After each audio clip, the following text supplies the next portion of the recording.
ग वेड लावलं तुझ्या रूपानं वेड लावलं आहा.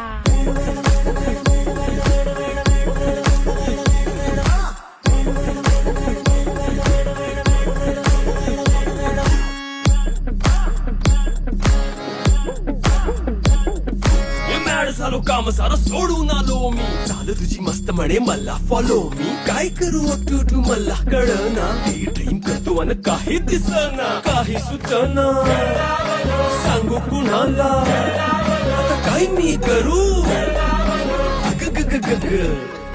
ऐन ज्वानीची नाजूकशी तू नार हो नाजूक कशी तू नार